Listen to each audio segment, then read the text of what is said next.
My name is Megan and welcome to Wanderlust Voyages. We are here to tell you all about Morocco, from the culture to the cities to the cuisine. If you'd like to learn more about Morocco, please be sure to like this video and subscribe, hitting the notification bell to always be updated when we have a new video. As I mentioned last time, today we are going to have a cooking video, and yes, I made Chebakia. I thought I wasn't going to get to it this week because it is such a long process, but let's face it, there's no good time to actually undertake such a long process. So it is so worth it. Now, if you've never had Chebakia, it is a crispy, fried, honey-drenched cookie, and it is absolutely delicious. Chebakia is such a staple during Ramadan. One of the most popular iftars, or meals breaking the fast, is a bowl of harira, or Moroccan vegetable soup, with chebakia, boiled egg, and a few dates. It is absolutely delicious. Chebakia is also something that is a little bit involved to make. When I first decided I wanted to learn how to make Chebakia, it's like, okay, great. Let me find a recipe. Here's a recipe. She makes it look easy. Perfect. No, very much not perfect. It took about 6 years of searching for the right recipe before I found the one that works. Now, something very interesting about Chebakia recipes that you find online is that 99% of them include yeast. Now, yeast is used to make things rise. However, Chebakia is supposed to be flat and crunchy, not puffy. So this was very confusing to me, but without fully understanding all of the science and maybe the yeast did something else, I was a little bit reluctant to just leave it out on my own. So finally, I found a recipe from someone who doesn't use yeast. I tried her recipe, and lo and behold, they came out perfect. They are, as I said, perfectly crunchy. They stayed nice and flat, and the dough itself was a lot easier to manage. So one of the most intimidating things about making Chebakia is, of course, the shaping, because when you look at it, it's this complicated looking, almost not like flour shape, and it can be very tricky to learn. However, once you do, it becomes very easy, and the process of shaping them goes very quickly. I hope that I did a decent job of explaining how to do it. I also have step-by-step instructions and pictures in our cookbook, Moroccan Sweets, which again is available on our website. I will link it in the description below, and hopefully this will give you enough guidance to be able to make these. Of course, another key component to making Chebakia is the Chebakia cutter. It is something that I have searched all over for to try to be able to find it here in the US, and I could not. So on our last trip to Morocco, we brought back a whole bunch, and so again, we have those for sale on our website because I think people here need to be able to make it without having to manually cut out each individual one with all the little lines in between, because that gets really tedious. Chebakia cutter is so much easier. So I hope you are all very excited to go on this journey with me. I really am so beyond thrilled that I finally found the recipe. So I hope that you will give this recipe a try, and I hope that you will love them just as much as I do. So without further talking, let's get into the kitchen. All right, our Chebakia is going to need quite a few ingredients here. We're going to need 4 cups of all-purpose flour, 3/4 cup of blanched almonds, 3/4 cup of sesame seeds, 1/4 cup of butter that has been melted and cooled, 1 egg yolk, a pinch of mastic gum, and 1/4 teaspoon of sugar, 1/2 teaspoon of saffron, 1/2 teaspoon of baking powder, 1.5 teaspoons of cinnamon, 1/2 teaspoon of salt, and 1.5 teaspoons of anise powder. Then we are going to need 1/4 cup of vegetable oil, 1/4 cup of white vinegar, 1/2 cup of orange blossom water, and 1/2 to 3/4 of a cup of water. To start off, we want to grind our almonds and our sesame seeds.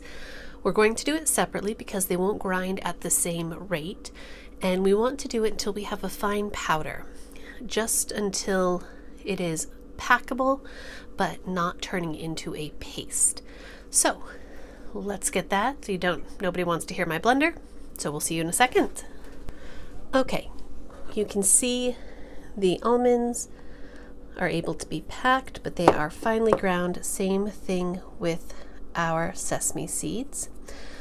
We want it finely ground because this needs to make a very smooth dough that we're going to roll really, really thin, and so large chunks are going to interrupt that. So we want to start combining our ingredients. We're going to add our flour, our ground almonds, and our ground sesame seeds to a large bowl. Now we need our mastic gum. So mastic gum is actually tree resin. It is typically found in Greece, and it adds a nice depth of flavor. However, a little bit does go a long way. So just a small amount, and you need the sugar to make sure that it doesn't all stick together because it is, after all, sap. If you are unable to get mastic gum, then you can leave this out, but if you can get it, it's a nice touch, and you just want to use a mortar and pestle and grind it together with the sugar.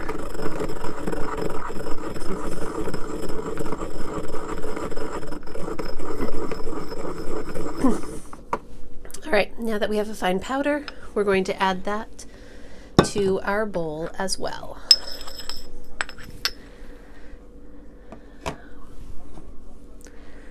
We're also going to add our salt, baking powder, and spices.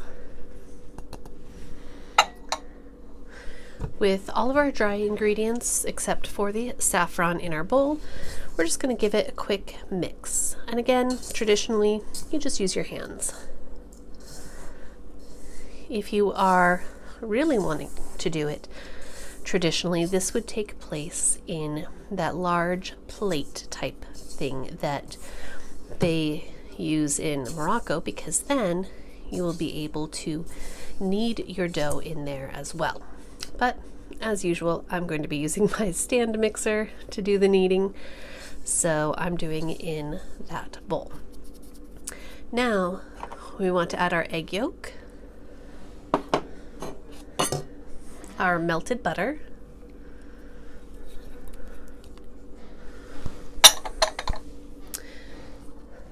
and our vegetable oil.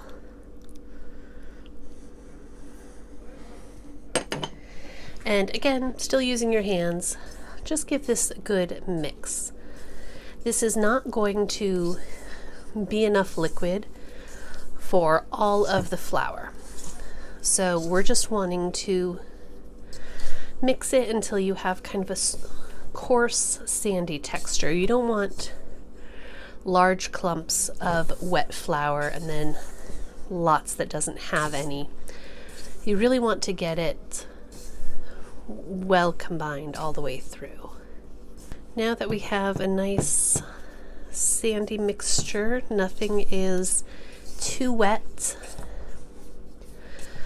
we are going to simply cover this with a tea towel, and we're going to let it rest for 30 minutes for the flour to begin absorbing some of that moisture.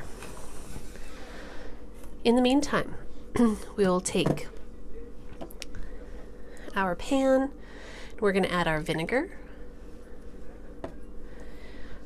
our orange blossom water, and 1/2 cup of water. Do not add all of it right now, or it may end up too moist. We're going to add our saffron into this. Now you want to bring this to a bare simmer over medium heat. And then you're going to turn it off and just let it steep while this rests. So I will see you back here in 30 minutes. All right, it's been 30 minutes, and so now it is time to make the dough. Now what we're going to do is add our steeped liquid into our flour mixture, and we want to knead it until it is a smooth, elastic dough. It's going to take about 7 to 8 minutes. If you need a little bit more water, that's why we have about another 1/4 cup in reserve. So let's get this going, and we'll see you in 7 to 8 minutes when this is done. Okay, looks like my dough is nice and soft and smooth. Let's move this out of the way. This time we're going to give them, so I added about 3 more tablespoons of water to mine, and you can see how it is soft but still firm. And you'll also see that it still breaks apart. This needs a little bit of time to rest still. So what we're going to do is we're going to divide this into 4 equal pieces.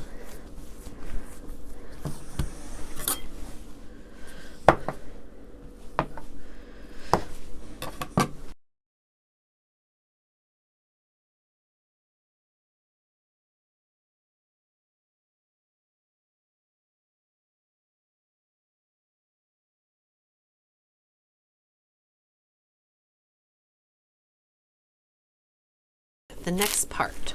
So for the next part, you're going to need your rolling pin and a couple tablespoons of cornstarch. So I'm going to get my next part ready, and we will see you back here in 15 minutes. Okay. These have rested, and now what we're going to do is, working with 1 ball of dough at a time, we want to roll it out, and it doesn't need to be super thin. Ooh, here's a large chunk of almond. We don't want that. If you come across any large chunks, be sure to get rid of them. So you want to roll it out to maybe about 1/4 of an inch thick. And then you're going to take your cornstarch and just lightly sprinkle it over. And we're going to fold it up into quarters. So 1/4 of the way up again, and then 1 more time. Now we're going to turn it 90 degrees and repeat. So we're going to roll it out to about about 1/4 of an inch.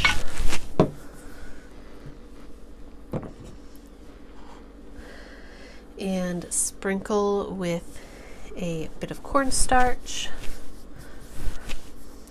and then 1/4 another, and the final. Now we're going to wrap this back up and let it rest for another 15 minutes. So I'm going to repeat it with everything else, and I'll see you back in 15 minutes. Okay, my dough is rested, and now it's time for the rolling and the shaping. If you have a pasta roller, this is going to be your best tool. If you don't have one, you can of course use a regular rolling pin.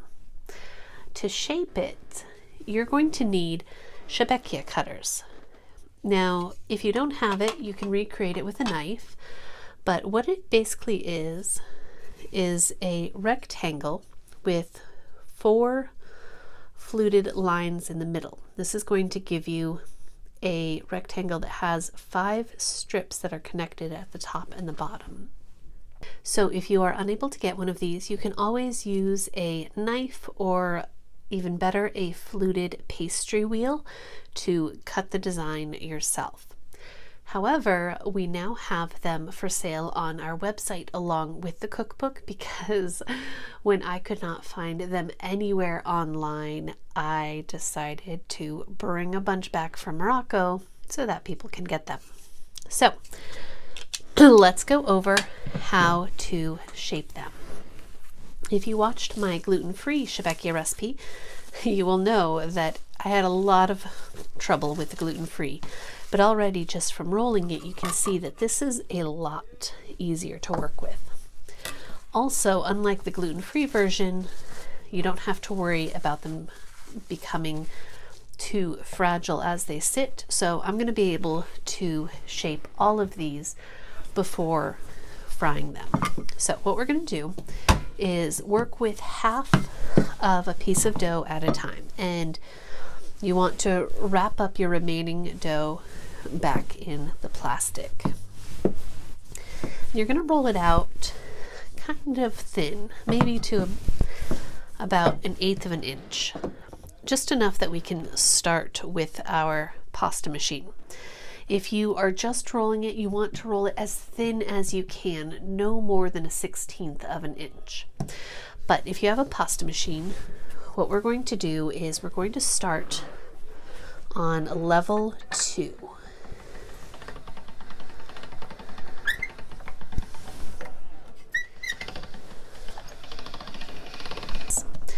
So we have it rolled through on a 2. We're going to change it to a 3 now and put it through again.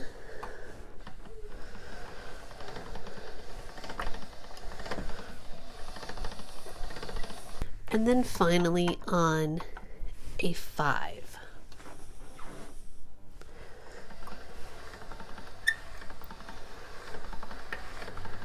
And the nice thing is you can re-roll this as long as your dough remains pliable. So now what we're going to do is we're going to use the Chebakia cutters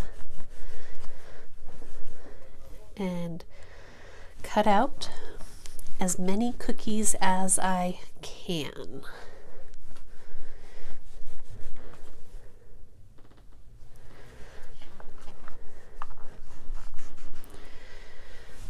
And since that part is ripped, we're just going to put this back in and we will re-roll it. Take out that piece of almond that tore it before. So I'm going to stick this in here, and of course, just like any other cookie, we're not going to re-roll the scraps right away. We're going to save that for the end. We're going to give it some time to rest. There is what many people find to be the trickiest part of doing this. What you're going to do to shape this is you want to make sure that all of your pieces are separated.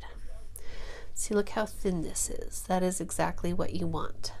So we have our cookie with 1, 2, 3, 4, and 5.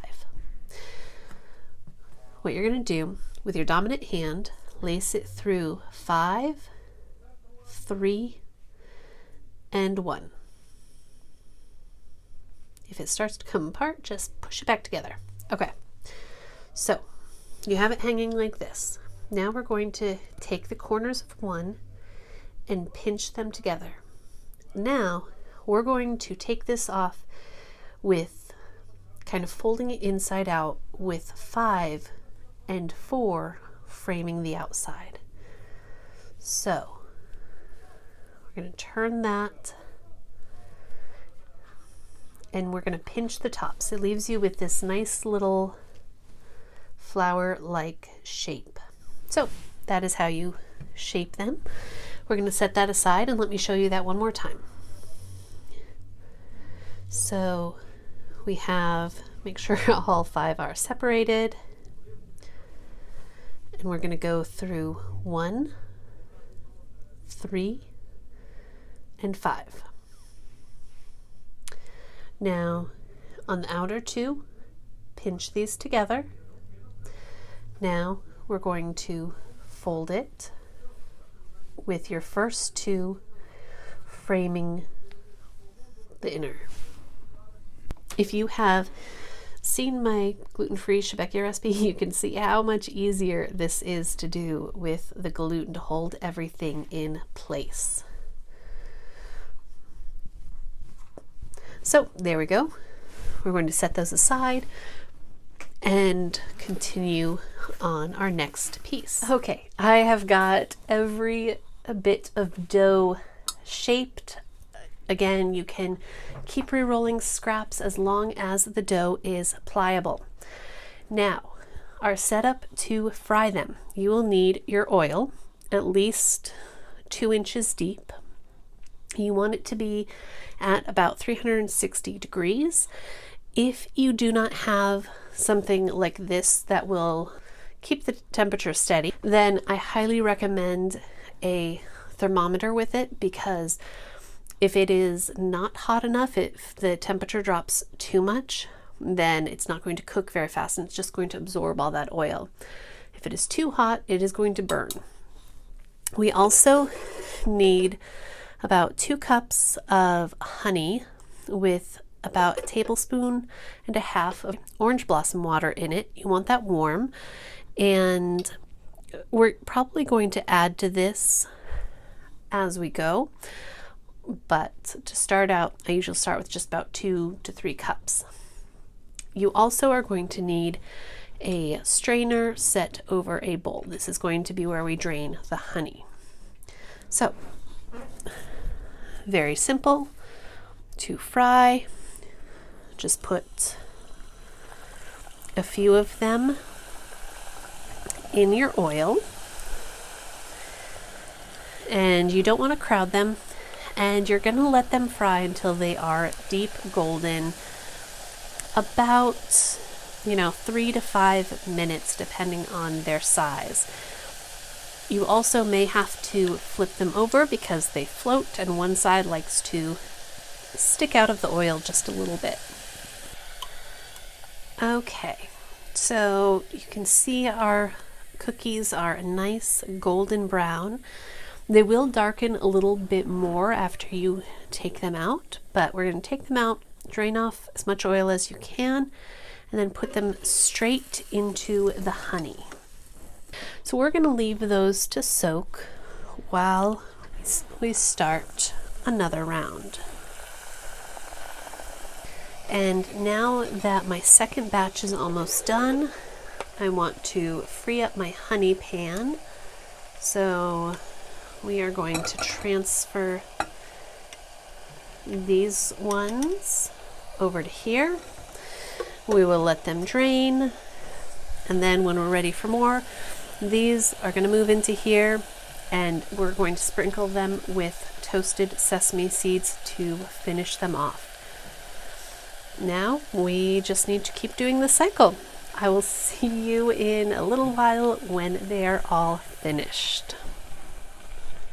Okay, and there we have it, a whole lot of fried honey sweet crispy Chebakia. It is so good and such a staple for Ramadan. However, if you do not observe Ramadan, by all means make these year-round. They are delicious. If you have made them, please leave a comment below. I would love to know if you have any additional tips or tricks. Like I said, it took me so long to find a recipe that worked. If you would like to make these, but you don't know where to get the Chebakia cutter, we do have them on our website, along with a cookbook that has this recipe and so many more. Thank you so much for joining us, and we will see you next time. Bon appetit!